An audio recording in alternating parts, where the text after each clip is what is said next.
আসসালামু আলাইকুম রহমতুল্লাহ নাহমাদুহু ওয়া নুসাল্লি আলা রাসূলিহিল কারীম আম্মা বা'দ আউযু বিল্লাহি মিনাশ শাইতানির রাজিম বিসমিল্লাহির রহমানির রহিম। শুকরিয়া আদায় করছি মহান আল্লাহ তাআলার, যিনি আমাদেরকে এরকম একটা কর্মী সমাবেশ এবং দোয়া মাহফিল করার আয়োজন করার তৌফিক দান করলেন। এই মর্মে আমরা সকলেই শুকরিয়া আদায় করি বলি আলহামদুলিল্লাহ। দরুদ ও সালাম পেশ করছি বিশ্ব মানবতার দূত, জগতের জন্য রহমত স্বরূপ প্রেরিত রাসূলের উপর, যার আনিত আদর্শ বাস্তবায়ন করার লক্ষ্যে বাংলাদেশ ইসলামী ছাত্র শিবির টেকনাফ থেকে তেতুলিয়া পর্যন্ত নিরলসভাবে কাজ করে যাচ্ছেন সেই মহান মানবের প্রতি ছোট্ট পরিসরে দরুদ পেশ করছি। সকলেই বলি সাল্লাল্লাহু আলাইহি ওয়াসাল্লাম।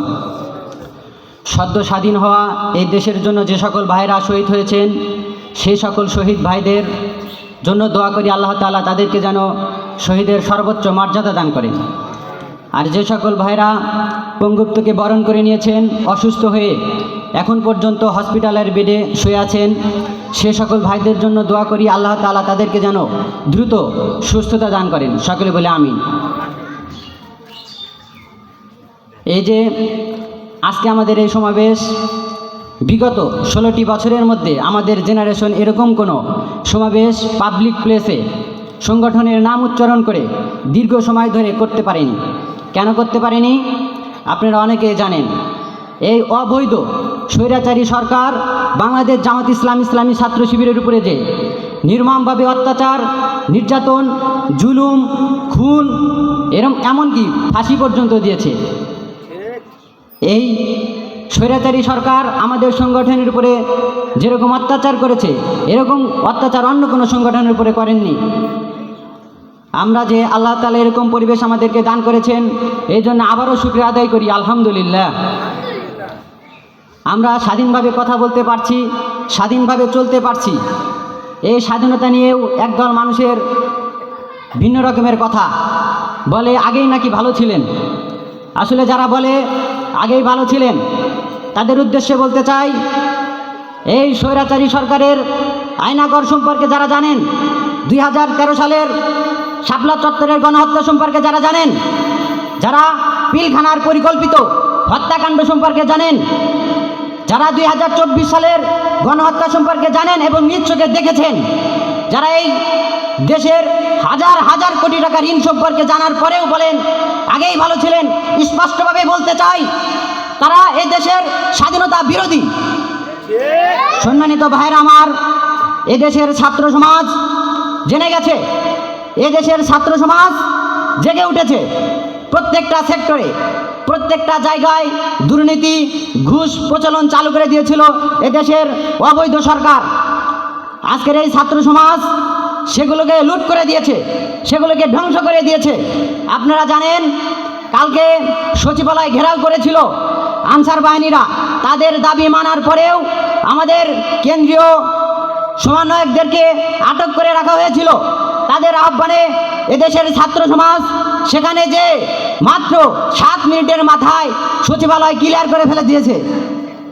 ডক্টর নিজারুর রহমান আজহারী সাহেব হুজুর কালকে একটা ফেসবুক পোস্টের মাধ্যমে জানিয়ে দিয়েছেন, এদেশের সাধারণ ছাত্র জনতা কিভাবে অন্যায়ের বিরুদ্ধে রুখে দাঁড়াতে হয়, ইতিমধ্যে এই বিষয়ে তারা পিএইচডি অর্জন করে ফেলেছে।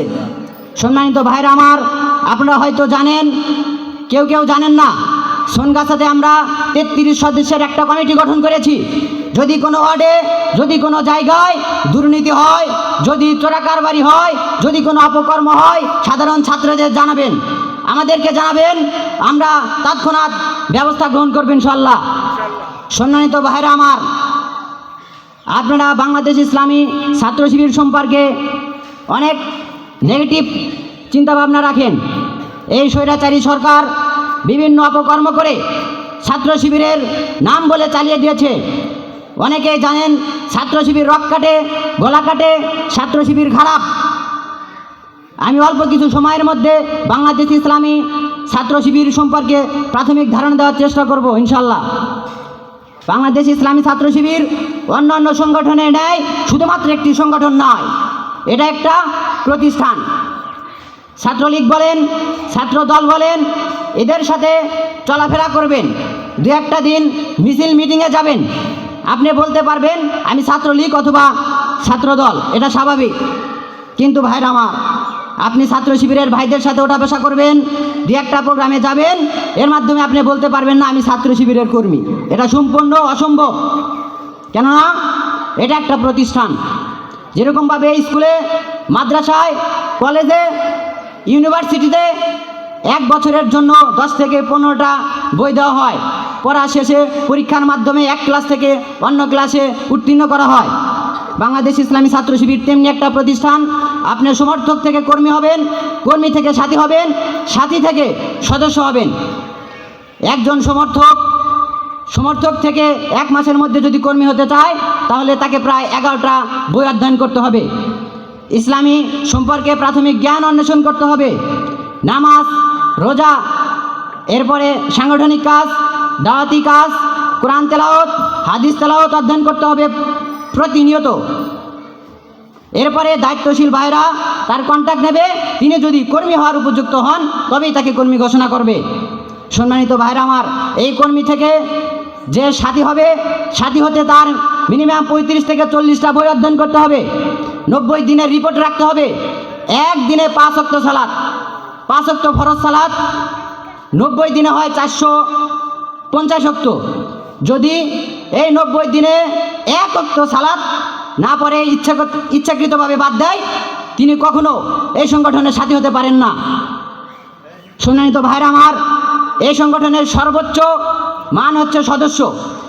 একজন সদস্য ভাই 70 থেকে 80টা বই অধ্যয়ন করে, বিষয়ভিত্তিক আয়াত হাদিস অধ্যয়ন করে, নিয়মিত সালাত, কোরআন, হাদিস, সাহিত্য, পত্রিকা, সাংগঠনিক কাজ, এমনকি দাওয়াতি কাজ সম্পূর্ণ তার দৈনন্দিন রুটিনের মধ্যে থাকে।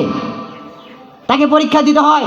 দায়িত্বশীল ভাই তার পরীক্ষা নেন, একবার না পারলে আবার পরীক্ষা নেন, আবার না পারলে আবার পরীক্ষা নেন। এরকমভাবে যেই পর্যন্ত এই সংগঠনের উপযুক্ত হবে না সেই পর্যন্ত তাকে সদস্য ঘোষণা করে না। সম্মানিত ভাইরা আমার, যদি ছাত্র শিবিরকে অন্যান্য সংগঠনের মতোই শুধু একটি সংগঠন মনে করেন তাহলে ভুলের মধ্যে আছেন।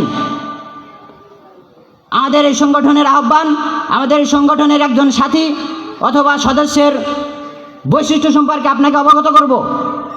একজন উপযুক্ত যোগ্য সাথী অথবা সদস্য ভাইরা একজন ইমামের অনুপস্থিতিতে মসজিদে সালাত আদায় করতে পারে। একজন সাথী অথবা সদস্য একজন মৃত ব্যক্তির জানাজা সালাত সম্পন্ন করে দাফন কার্য পর্যন্ত শেষ করতে পারে। একজন সাথী অথবা সদস্য একটা সমাজে ন্যায় নিষ্ঠাবান নীতিবান মানুষ হিসাবে গড়ে ওঠে। সম্মানিত প্রিয় ভাইরা আমার, আপনাদেরকে সংগঠনের দাওয়াত দিচ্ছি না, আপনাদেরকে আহ্বান জানাচ্ছি মসজিদের দিকে, নামাজের দিকে, আল্লাহর দিকে, রাসূল সাল্লাল্লাহু আলাইহি সাল্লামের দেখানো পথের দিকে। আপনারা শিবির সম্পর্কে জানুন, বুঝুন, এদের আদর্শ, এদের ব্যবহার সম্পর্কে অবগত হন। ইনশাআল্লাহ আপনারা এদের সাথে মেলামেশা করে শিবিরের প্রেমে পড়ে যাবেন। সম্মানিত ভাইরা আমার, আমি আর কথা দীর্ঘায়িত করব না। আমার কথার মধ্যে যদি কোনো রকমের ভুল ত্রুটি হয়ে থাকে ক্ষমা সুন্দর দৃষ্টিতে দেখবেন এবং আমাকে একান্তে আমার ভুলটা ধরিয়ে দেবেন। আমা তাওফিক ইল্লা বিল্লাহ। আসসালামু আলাইকুম ওয়া রাহমাতুল্লাহ।